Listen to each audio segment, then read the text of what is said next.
আসসালামু আলাইকুম। আমি আছি এখন ফরিদপুর জেলার পার্শ্ববর্তী জেলার রাজবাড়ীতে। এখান থেকে আমি আজকে যাব জামালপুর এবং এখান থেকে জামালপুরের দূরত্ব হচ্ছে প্রায় 250 কিলোমিটার এবং আমার 250 কিলোমিটার যেতে সময় লেগেছে প্রায় 10 ঘন্টা প্লাস। বাংলাদেশ পরিবহন ব্যবস্থা এত বাজে আমি বলে বোঝাতে পারবো না। তবুও আমি প্রাকৃতিক সৌন্দর্য উপভোগ করতে করতে চলে যাব জামালপুর। জামালপুর যাওয়ার জন্য প্রথমে আমাকে রাজবাড়ী থেকে যেতে হবে দৌলতদিয়া ঘাট এবং সেখান থেকে আমি বাসে করে চলে যাব নবীনগর, যেটি সাভারে অবস্থিত, এবং সাভার থেকে আমি চলে যাব চান্দারা। চান্দারা থেকে আমি জামালপুরের বাস পেয়ে যাব। এখন আমি যে গাড়িটিতে যাচ্ছি এটির নাম হচ্ছে মাহিন্দ্রা, আর এটি হচ্ছে আমার জীবনের প্রথম মাহিন্দ্রাতে ওঠা। আর বাস থেকে আমার এই মাহিন্দ্রাতে যেতে অনেক ভালো লাগছিল, কারণ বাস থেকে প্রাকৃতিক দুই পাশের সৌন্দর্য আমি কখনোই উপভোগ করতে পারতাম না, যা আমি মাহিন্দ্রার সামনে বসে উপভোগ করতে পারতেছি। রাস্তার পাশ দিয়ে নারিকেল গাছ দেখতে বেশ দারুণ লাগছিল এবং জায়গাটাও অনেকটা পরিপাটি। আপনার ভিডিওটিতে দেখতে পাচ্ছেন দুই পাশে প্রকৃতির কি অপরূপ সৌন্দর্য। এই রাস্তাটা বারবার আমার ভালো লাগে।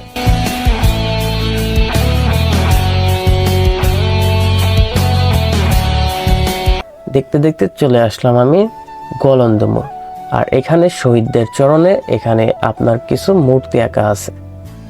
এখান থেকে আপনি দেখতে পারবেন নবীনগর হচ্ছে 50 কিলোমিটার এবং ঢাকা হচ্ছে 100 কিলোমিটার। আর এটি হচ্ছে ঢাকা থেকে আসা রাজবাড়ীতে প্রবেশ মুখের রেলপথ। প্রকৃতির অপরূপ সৌন্দর্য যেন এই রাস্তাটাকে ঘিরে ফেলেছে, কারণ দুই পাশে এত সুন্দর গাছ আমি আপনাদের বলে বোঝাতে পারবো না। আর এটি হচ্ছে রাজবাড়ী জেলার একটি মাত্র পলিটেকনিক্যাল কলেজ, যেখান থেকে আপনি ইঞ্জিনিয়ারিং পাশ করতে পারবেন।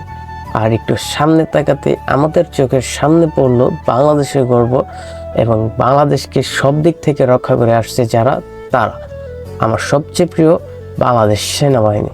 সম্ভবত এখানে তারা ক্যাম্প করবে।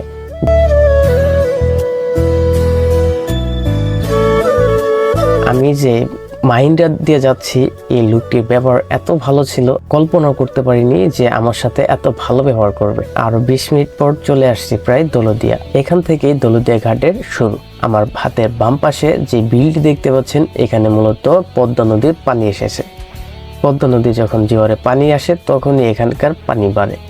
আর সামনেই হচ্ছে দৌলতদিয়া ঘাট। আমি সেখানে নেমে সেখান থেকে ডিরেক্ট ঢাকার বাস ধরবো। আরেকটা কথা বলে রাখি, এখানে নামার পর আপনার সামনে অনেক দালাল আসবে যারা আপনার কাছে আগে টাকা চাইবে, বাট ভুলেও আপনারা আগে টাকা দিবেন না এবং আপনার কাছে বারবার টাকা চাইতেই থাকবে। 150 থেকে শুরু করে আপনার কাছে 1000 টাকা পর্যন্ত চাইতে পারে। তো এইগুলো থেকে অবশ্যই সাবধান থাকবেন। তো সেখানে দাঁড়ানোর 20 থেকে 25 মিনিটের মাথায় বাস চলে আসে এবং আমি বাসে উঠে পড়ি। কিন্তু বাসে ওঠার পরে আমার সাথে একটি ঘটনা ঘটে। ভাই কি বলবো, বাংলাদেশের বাসের এমন অবস্থা। দেন আমি একটা সিটে উঠছি, দেন সিটের অবস্থা একদম নিচে পর্যন্ত নাইমা যাইতেছে। এইগুলোর সিট বলে একদম খুবই বাজে। এখন আমি আছি পদ্মা নদীর সব থেকে সুন্দর যানবাহন ফেরিতে। আর ফেরিতে ওঠার সাথে সাথে আমি এরকম মনোরম একটি পরিবেশ পেলাম। আর সবচেয়ে সুন্দর বিষয় হচ্ছে এখন নদীতে পানি কম, আর আমার সামনেই ভেসে উঠেছে পদ্মা নদীর বুকে চর।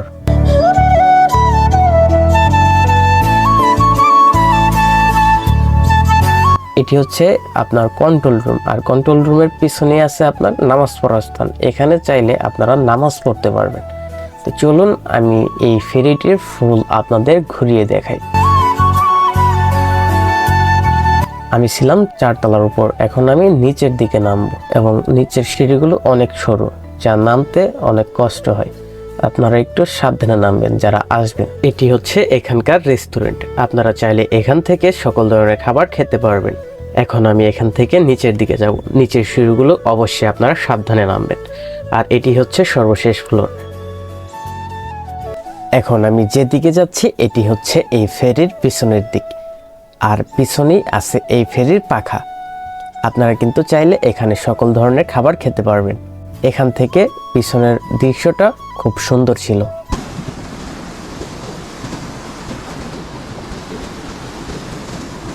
চলুন এখন এই ফেরির সামনের দিকে যাওয়া যাক। এই ফেরিতে মূলত 8টি বাস উঠেছে এবং 5টি ট্রাক, সাথে 6 থেকে 7টি প্রাইভেট কার।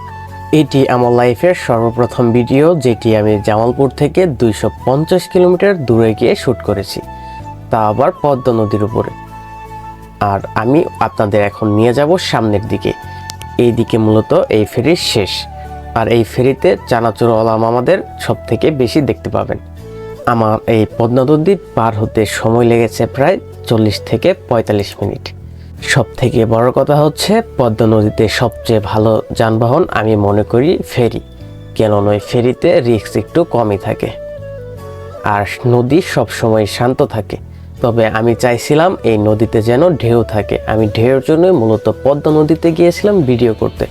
দুর্ভাগ্যবশত আমি সেই সময়টি পাইনি, কেননা এখন শীতের সময়, তাই এখানে এখন কোনো ঢেউ নেই।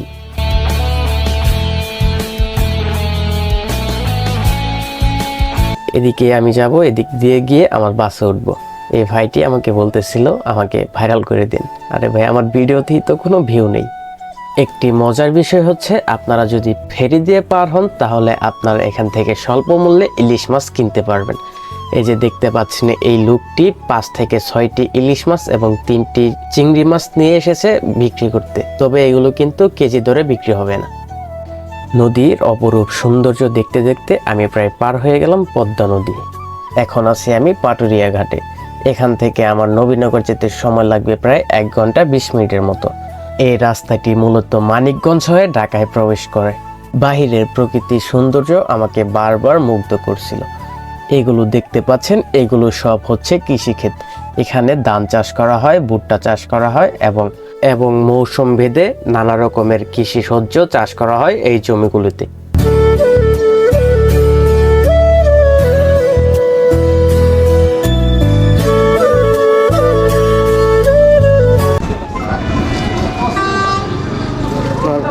ঘাট পার হওয়ার পর গাড়িতে তেল নিচ্ছে, তার জন্য লেট হবে। যাব জামালপুর। আপনার যেতে যেতে প্রায় বিকেল সন্ধ্যা হয়ে যাবে। এখান থেকে জামালপুর এখনো 185 কিলোমিটার সম্ভবত আছে।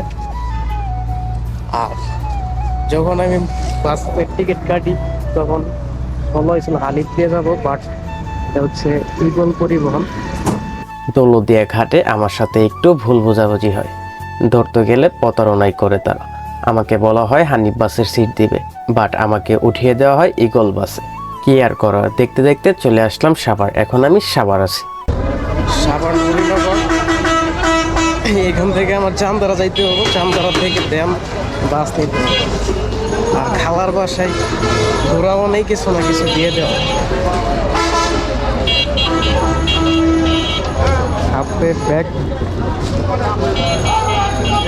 সাভার এসেই আমি আরেকটি বিপদে পড়ি।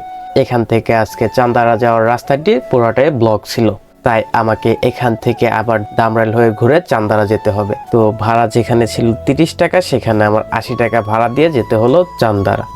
এখন আমি আবার যাচ্ছি ফরিদপুরের দিকে। তবে আমি ফরিদপুর যাব না, আমি যাব জামালপুর।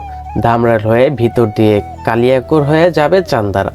তো এই রাস্তাটি দিয়ে আমি আমার লাইফের প্রথম যাব, যা এর আগে আমি কখনো যাইনি। তবে ব্রিজ থেকে এর আশেপাশের সৌন্দর্য আমাকে মুগ্ধ করছিল, দেখতে অনেক সুন্দর লাগছিল। ব্রিজটি পার হওয়ার পর আমরা চলে যাব দামরাইল। দামরাইল থেকে ডানে মোড় নিয়ে চলে যাবে কালিয়াকৈর হয়ে চান্দারা। পুরো ভিডিওটি দেখতে থাকুন এবং এর সৌন্দর্য উপভোগ করতে থাকুন আপনারাও।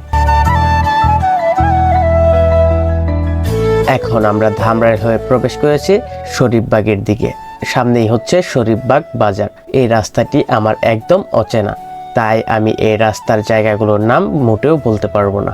জাস্ট আপনারা ভিডিওটি দেখতে থাকুন এবং এই গ্রামের প্রাকৃতিক সৌন্দর্যগুলো উপভোগ করতে থাকুন। এটি হচ্ছে আফাজউদ্দিন উচ্চ বিদ্যালয়। শরীফবাগ বাজারের পাশেই এই স্কুলটি।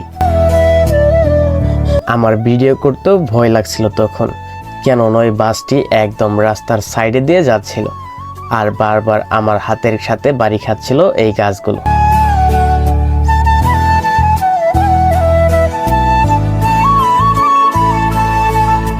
ফাইনালি আমি ওই বাসটি ছেড়ে আমি জামালপুরের বাসে উঠেছি। তবে আমার ক্যামেরাটি তখন অফ হয়ে গিয়েছিল, বাট আমি বুঝতে পারিনি। এটি হচ্ছে ঢাকা টু জামালপুরের হাইওয়ে। এখান থেকে আমার জামালপুর যেতে সময় লাগবে প্রায় 2 ঘন্টা প্লাস। এখন বাজে 4টা 15 মিনিট। বাসটি মোটামুটি ভালোই টানতেছিল। বাসটির নাম হচ্ছে মাহি।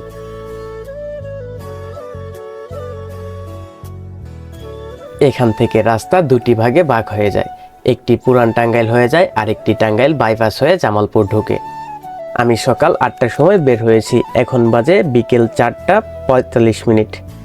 বাট আমি এখনও আমার গন্তব্যে পৌঁছাতে পারিনি। তবে আমার অবস্থা খুবই খারাপ। কেন নয়, বাংলাদেশের বাস ব্যবস্থা এত খারাপ আমি আপনাদের বলে বোঝাতে পারবো না। আর আমাদের জামালপুরের দিকে তো ভালো কোনো বাস নেই বললেই চলে।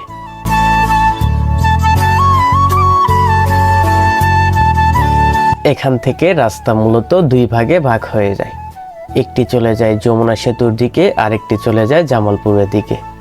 এটি হচ্ছে এলাঙ্গার মাঝামাঝি একটি স্থান। আর এখানে আসলে আপনি এই বটগাছটি দেখতে পারবেন। এই বটগাছটি কিন্তু অনেক পুরাতন এবং দেখতেও অনেক সুন্দর।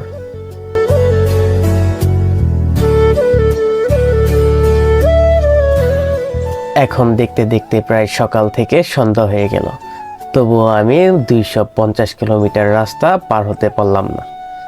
বাংলাদেশে জার্নি করাটা একটু বেশি কষ্টদায়ক। কেন নয়, বাংলাদেশের পরিবহন ব্যবস্থা খুবই খারাপ। এই মুহূর্তে আছি এলাঙ্গা। এখান থেকে মধুপুর হয়ে যাবে ধনবাড়ি। আমি আজকে জামালপুর প্রবেশ করব না। জামালপুর না গিয়ে আমি চলে যাব ধনবাড়ি থেকে ডিরেক্ট আমার বাসায়। এখন আছি আনারসের রাজ্য মধুপুর। কেন নয়, মধুপুরের আনারসকে বলা হয় সবচেয়ে সুস্বাদু আনারস। বাংলাদেশের সবচেয়ে বেশি আনারস উৎপাদন হয় মধুপুরে। মধুপুর থেকে আমার বাসায় যেতে সময় লাগবে আর 1 ঘন্টার মতো। এই যে রুটটিতে যাচ্ছি এটি হচ্ছে জামালপুরের রুট। সামনে ধনবাড়ি, আমি ধনবাড়ি নেমে যাব। ফাইনালি আমি 10 ঘন্টার জার্নি শেষ করে আমি ধনবাড়ি নেমেছি রাত 6টার সময়। কেন নয়, শীতের সময় 6টা মানে অনেক রাত। এখান থেকে আমি অটো নিয়ে চলে যাব আমার বাসায়। এখান থেকে আমার বাসার দূরত্ব প্রায় 20 কিলোমিটার, তাই আমি অটো নিয়েই চলে যেতে পারবো। আজকের ভিডিওটি এই পর্যন্তই। যদি ভিডিওটি ভালো লেগে থাকে তাহলে অবশ্যই ভিডিওটিতে একটি লাইক করবেন এবং এরকম আরও ইন্টারেস্টিং ভিডিও পেতে আমার চ্যানেলটি সাবস্ক্রাইব করে আমার সাথেই থাকবেন। ধন্যবাদ।